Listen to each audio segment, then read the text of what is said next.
Alright folks, welcome back. Well, this is what the inside of your Vulcan Omni Pro 220 looks like. Where's the board? Anyway, the only thing that I found, see this green stuff right here? That's not supposed to be in here.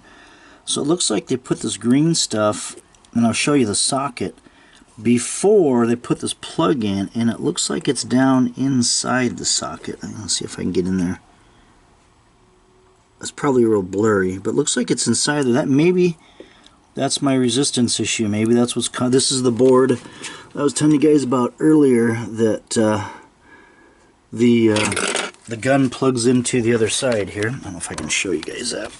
Plugs in there, goes into this board, and then this board goes into the main board. So I don't know if that's it or not. I was going to try to look for if there's any like solder joint problems on the back side of this board. I'm not going to mess with that. Gee whiz. Unless something's obvious, but I doubt it. This would be more self-explanatory than anything else. Here's your main board. It's nothing more than a computer. And it's actually pretty nicely made. I'm surprised.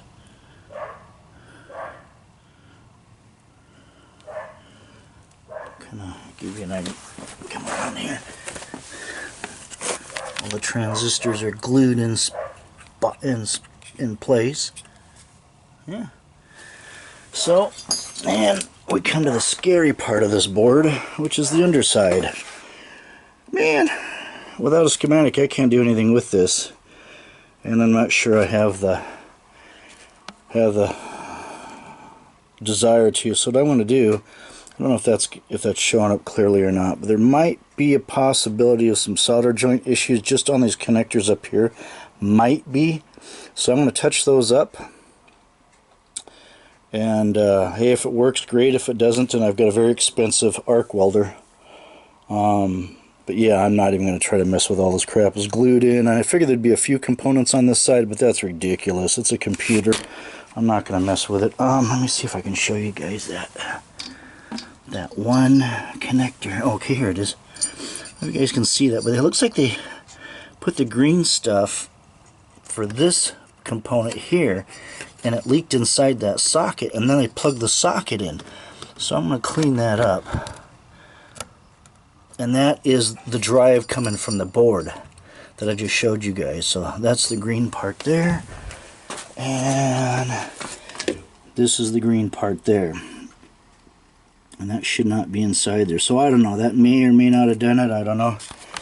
Hey, if it works, great, and I fix it, that's awesome. If not, then oh well. Like I said, I've got a very expensive stick welder. So I'm going to go ahead and touch those solder joints up, clean that plug up, and put it back together. And I'm just not going to mess with it after that. It's like there's just too much junk in there. But I think I've said this before to you guys. Boy, if you've got a transformer machine laying around, hold that puppy. Because once your main rig falls apart, it's nice to have that transformer back up. Anyway, thanks a lot. Talk to me later. Bye.